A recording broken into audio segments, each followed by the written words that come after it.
A very hot topic right now is gangs, and why are young people finding themselves more and more in these units of protection or gangs? What's that about? So we'll introduce you to Mr. Campbell.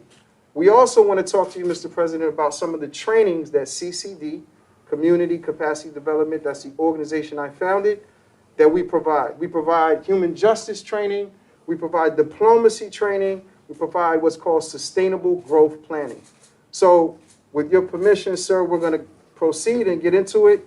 I want to introduce you first to Mr. Bryant. How you doing, Mr. President? Mr. Bryant is Good to meet you. a trainer. He's a Queensbridge. I tell you what, man, that man's got some guns. That's right. No more guns. No more guns. No. I mean, these guns. These guns. Poor choice of words. So, Mr. President, as my mentor and the ED has explained, my name is Shizam Bryant. I'm the field training specialist. And my role at Community Capacity Development is to bring these trainings to the community and the young people and the staff. We have a host of different trainings. I can't get into all of them, but I'm going to just touch on one of the ones that K. Bain has mentioned, which is the Sustainable Growth Plan. That's my favorite because he designed this plan to foster self-discipline. And it's broken up into 3 categories. One is aspiration mapping, one is building bridges, and one is content management. Aspiration mapping is basically setting goals. But the thing about aspiration mapping, we touch on the humanity of people because we're a human justice site. So we deal with the 6 basic human needs, and we address those. Then we set some goals. Then we do bridge building, listing contacts of people that can help you with your goals. Listing contacts of people like the president that you want on that list to help you with your goals. And the last one is content management. This is highly important because this is the health and wellness for your mentality. And once you change the mentality, that's what we really use to get through. Changing mindset. So imagine goal setting, right? I remember being 15 and I was in a fist fight. I was a failed violence interrupter. I went to break up a fist fight. I got into the fist fight. I had no training. I didn't know what I was doing. Next thing I know, I'm in a courtroom and a judge is saying I could spend 15 years in prison. I was 15 years old. So without the skill set or without the training, I had the heart to do it. I wanted to be a part of peacemaking, but because I didn't have the training, I couldn't do it. Also, at the age of 15, I was told that I would not live to see 25 years of age, that was not my life expectancy. If I did, I would be in prison. That's not unusual for us to hear in Black and brown communities. So when you take a young person and you say, let's get your 10-year plan, let's work on your 3-year plan and your 1 year. Let's set benchmarks. That's goal setting. It sounds simple, Mr. President, but it's not happening in our communities enough. The second portion that Mr. Bryant laid out is building bridges. That's about social capital. So everybody doesn't know that they can call their elected official when they have issues. Everybody doesn't understand. My mother used to say, show me your friends, and I'll show you where you're going. I'll show you where you're going to end up. So we really focus on the networks and net worth of those networks. The last part, I think, is the most important, content management. Because we have to get young people who have access to guns, who don't have access to spaces and places to thrive. We have to get them to understand the power of their minds, that there's personal responsibility that they have to take, that thoughts become things. So sometimes we talk to young people about how much time they spend listening to certain music or going to certain movies or watching certain shows, just so we can keep a peg on what are you feeding your mind. And those are the 3 parts of the SGP tool. Any questions before we talk to our gang specialist, Mr. President? No, I've done a lot of work in this area, but I want to hear it more. Okay. So, Mr. Campbell, gang specialist, community liaison supervisor. Peace. How you doing, Mr. President? Let's see, man. My name. How you doing? I'm doing all right. We in the hood, so you know. I'm a little stronger now. But my name is Emmanuel Campbell, and my role at CCD is bring groups of people that usually don't be together. What that entails is peace treaties, mediation, and understanding. We have a special group within our organization called CLs, which stands for Community Liaisons. Now, their job is to go into different inner city communities and build relationships throughout New York City and New York State. Build relationships, get intel, grab data, and bring it back to our organization so we can sit down and debrief and see how we can go into these rural areas in the inner city communities and provide the best support. Now, Hold on 1 second. On that point, that's not an everybody job, Mr. President. Everybody can't be a community liaison. You got to be born with the gift. You got to have a certain type of, you have to know how to be in a room and just kind of, do things without talking sometimes. You got to be like a James Bond kind of character. So the training is about diplomacy. A community liaison, and we created that position to work around the city of New York so that you can say, you know what, I'm here, but I'm not here to, I'm here to support quietly, right? A community liaison knows how to be in places that are very tricky and hairy and not escalate situations. So we see people that have that kind of innate ability, but we also try to work on them with their skill sets to develop it a little more. You like to be an ambassador? Yeah. That's what he is. That's what it is. Yeah. And I don't want to embarrass the brother. So Woodside and Queensbridge houses have a rivalry that goes back. It's like the Montagues and the Capulets. They don't even know sometimes why they're shooting and killing at each other. And it just so happens Mr. Campbell's from a team in Woodside, right? We're not going to say a gang, but a team in Woodside that had beef with teams in Queens. And so him coming on the team, they said, no way, don't do that, K-Bang. Do not bring someone from that side to this side. And he's been probably one of the most important hires we've ever made because he's the bridge. He has that skill set. So whether we're in Harlem with Aisha Say Cool, or if we're in the Bronx with groups up there, this gentleman knows how to navigate, and he has the influence and credibility to get us peace agreements. And once you're in a state of peace, then we can talk. Now we can kind of sort through, what is this about? Is taking another life going to end this situation or just keep us going? So very crucial to our work, our human justice work, is the community liaison. Ambassador, as you said, Mr. President. I used to have a close friend who was a hell of a national basketball player. And he used to say, you got to know how to know. You got to know how to know. I can walk you into the Library of Congress. You don't know how to read the card catalog. It's of no value to you. You got to know how to know. Yeah. Thank you, sir. I appreciate that. Let's go this way, if you wouldn't mind, Mr. President. We're going to talk about education. We are in PS 111, and we're very happy and fortunate to be here. This is a phenomenal place of learning. You know, and I've heard you speak in the not-so-distant past about some of the disparities in education, especially in communities of color, health disparities and others, but specifically in education.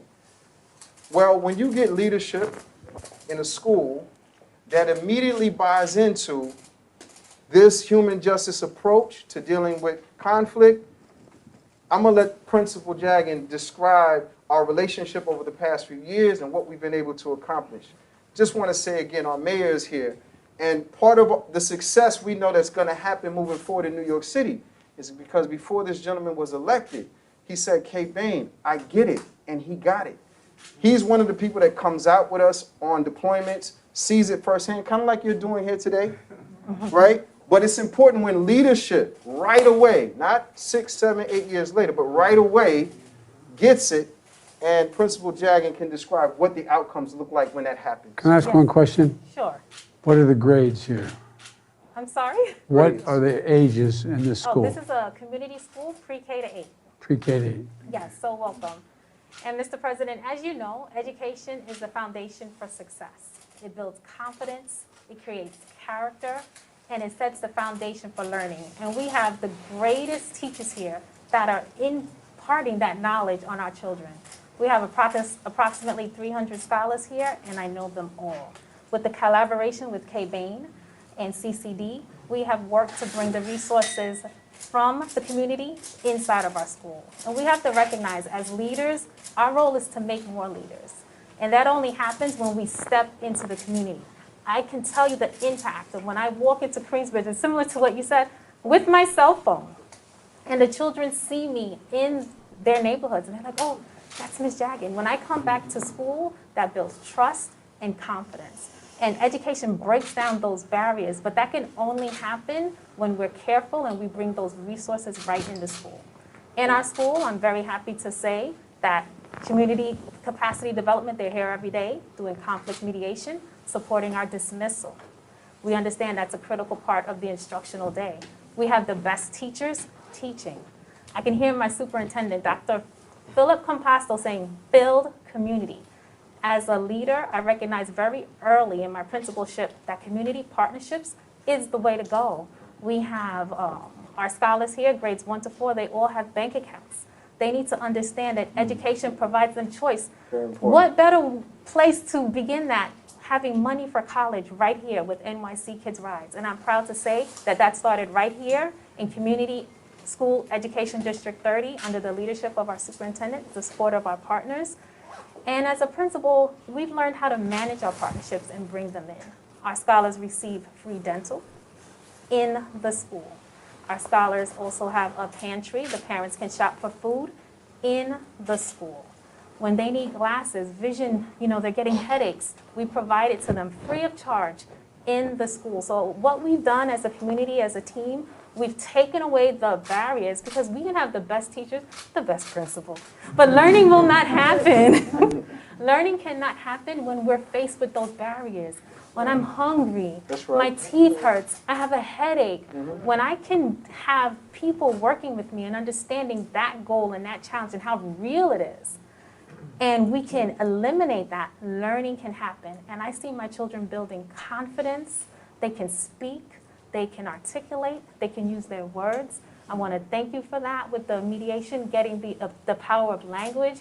And one of our instructional focus here is making thinking visible. And we do that through discussion. And I always tell them, when you can choose where you live, when you can choose where you want to go for higher education, when you can choose who you speak with, when you can choose who you partner with, things become so much better and so enlightened. And as a principal, as an educator, as a teacher, I recognize the importance of doing that with our teachers, doing that with our partnerships, bringing in robotics, having financial literacy, the critical thinking skills, all of that necessary to make good humans. Violence will stop. Yes. It starts here. School is magical. This is where we learn. This is where the imagination can grow. This is where we have fun. We are a community school of multimedia, communication, and arts. That is led by our positive behavior director, Mr. Murray, who supports us. That is also supported by our assistant principal, Ms. Ham, who focuses on vocabulary and literature with our teachers and scholars. I have an amazing data specialist that has tracked our impact throughout the years. As a school, we went from being persistently dangerous to a school in good standing. And that happens with the power of partners. Can you say that again? As a school, we went from... Persistently dangerous. When I was given the privilege of becoming the principal of the Jewel of Long Island City, this school was persistently dangerous. Mr. President... How is that defined, consistently dangerous? So the city, New York City, had a marker with a VADAR index, the violence index. When I took over the school, the index was 3.2. Persistently dangerous at that time was 1.5. So I was more than double. The following year, we went down to 2.0. Still persistently dangerous, so I'm bearing that weight. And I'm thinking, what can I do to remove that stain, to get our children learning, to get them wanting to be here? The third year, we went down to 0.9. No longer persistently dangerous. Here comes Kay Bain, helping us with that work. Tell me what constitutes dangerous. You mean fights in schools, Fights kids in with school, guns in schools? Guns in school, fights in schools, children hurting each other, children getting injured, looking differently than they came in and leaving looking another way. It makes the school different. Now when we come in, it's a happy place. Children are smiling. I get hugs and kisses. I can't tell you, the little ones are at my ankles. The big ones are over here. Just a little story of one of my 8th grade scholars. She's now the president of our scholar government. She's been here the entire time with me. When we first got to know each other, she was little.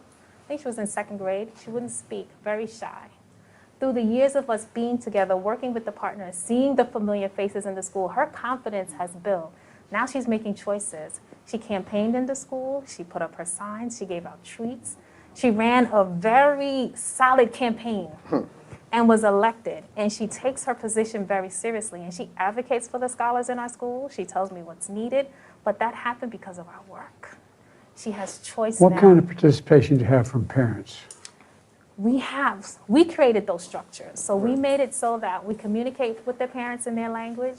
So they have different opportunities because we recognize that different parents have different needs. So we have participation in morning with our principal's breakfast that we host. We have academic parents who come to our academic parent-teacher teams where we share the data, the academic data. But do they show up?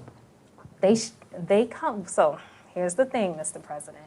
We have parents who come to the events that are celebratory. Their children are singing and dancing because we are an art school. And then we have the academic parents that come in. We would like more participation, of course, and we need that help. We have an old expression where I come from, don't kid a kidder. Yeah, I know a lot about schools. yeah, And one of the most difficult things in schools, where in fact you were persistently dangerous or Yes. not, is the lack of participation of the parents. And the parents many times don't have the confidence to even be seen or be involved at all because they can't read or they can't write or they have a background where they have a drug problem or whatever. That's why I asked the question, because I don't know of a school that in fact is doing well that does not have more parent participation. yeah. That's why I asked the question. I'm not trying to be critical, I'm just trying to I understand. understand it, and I appreciate it. I think what you're saying raises the fact that there's an intersectionality around inequity. So education, when done wrong, is violence. When health needs are not met in a community, that's a form of violence. It contributes to the violence. And so that's why it's important in a holistic approach that we call healing justice, human justice work, we consider food apartheid. What food do people have access to? That is something that contributes to violence. So when students don't feel safe, there is no learning. The SGP, the tool that we spoke about, Mr. President, is about taking the individual from survival mode mentality, survival, fight, flight, freeze, into one of creation, where an individual, be it a student, be it an adult, be it a gang member, can start to design and define reality for themselves. And so those are the type of tools and approaches that we use. It's worked here. It's worked in Baltimore, Maryland. Recently, we got a report. We did some training there in, what county were we in? In Edison County in Baltimore, Maryland, 365 days, no shooting, no killing, because we dealt with the mentality, we dealt with the food, we dealt with all of these factors that once upon a time they said was everything under the sun approach. They said, you guys are trying to go after everything, but people are multi-layered, three-dimensional. So we can't just talk about violence and not talk about students feeling safe in schools. I agree. We can't talk about violence and not talk about chemical misuse or dependency on substances. We have to talk about all of these things simultaneously if we're going to stop violence from happening in our cities around the country. And what's being done here with our school, with our families, and being replicated in the district in our community areas needs to be replicated across the country for this to work. Absolutely. I think we got a great example and a model for the nation here. If you wouldn't mind, Brother Cobb, I want to introduce Martin Cobb, Operations Manager, to talk a little bit about our pillars in youth development. Absolutely. Some of the metrics. Peace and blessings to you, Mr. President. Peace and blessings, Mayor Adams. We're lucky that the crisis management system that we speak about, Kay Bain is one of the co-architects. From his mentor's work in the 90s in restorative justice to his work when he was on the city council, drafting the legislation that eventually became the crisis management system. There's three parts to it. We spoke about the anti-gun violence piece. There's also a wraparound services piece where we provide referrals, mental health, education. And the third piece is what we hear today. It's called school mediation. The same staff that we deploy out in those streets that are stopping fights is the staff that we bring in here to prevent the fights. The same staff that's out there stopping the conflicts is the same staff that we bring into these schools to prevent conflicts. And the way we do it is we have this thing called 5 pillars. The 5 pillars is actually this: financial literacy, arts and culture, critical thinking, conflict resolution, and health and wellness. All of our programs, activities, are driven on those 5 pillars. And subliminally, to Kay's point, they go back to human rights, human development, and human justice. So we're being creative in our approach and instilling these values in our youth, because the ultimate goal is we want human rights, human development, and human justice for them. And those are the foundations for community partnerships, the community work that's being done in school. And the wraparound services are essential in schools. Parents need to know that they can come here and just get it and have that worry eliminated so that learning can happen. The one thing that I've observed over the years is that the more you have the parents involved, the better the shot. The less you have them involved, the harder the shot. Because they may come out of an environment during the day that you're providing. If they go home and mom or dad is in real trouble and they have real problems. One of the things that surprised me, we've done, and all the congressmen and senators behind you know that we found that there's extensive studies done, if you send a 3-year-old and a 4-year-old, no matter what background they come from, no matter how dysfunctional the home, you send that child to school, not to daycare, to school, you increase by somewhere between 48 and 56% the chance that they'll go all the way through all 12 years of school and go on beyond that. Right. But it is, because up to that time, anyway, that's why I asked so much about the parent involvement. Sounds like some legislation, Build Back Better, that was passed in November that deals yeah, with it. but yes and no. I mean, this is even more basic than that. What I'm trying to get at is that it is difficult for a child, no matter what circumstance they're in, for 10 hours a day when they leave home and go to school and go back, if they go back to a totally dysfunctional system in their home. And so that's why I'm asking, you haven't talked at all about the home and what impact that has on what you're doing. Yep. Because in most of the neighborhood, I used to work in a neighborhood that was in the projects for years. And you could tell what in fact was likely to be the shot, the kid you were working with, based on the home situation they were in. Right. And that's why I ask about, but you've never once mentioned parents. So yet. outreach workers, right? We talked about community liaisons as a position and what they do, how they make peace agreements. We have what's called outreach workers and violence interrupters. An outreach worker becomes semi-guardian a lot of the times to young people. So our outreach workers will be the ones who will pick up young people, take them from the school. If there's no food at home, then we have a team that makes sure that those basic human needs are being met. Many times, young people will stay in our offices, in our centers, in our spaces, well into the wee hours of the night. We're the ones that say, let's do some homework with you here because your lights are not on at home. So there is a component of the model, and every outreach worker is assigned to a caseload of 10 to 15 young people. Most of the time, these young people are high risk. There's certain things that we check off to say this is a high-risk young person. For example, you have just been involved in the criminal justice system and you're returning. Another example, you have access to a firearm. Another example, what we check off to deem someone high risk is that you're involved in a street organization or gang. But these are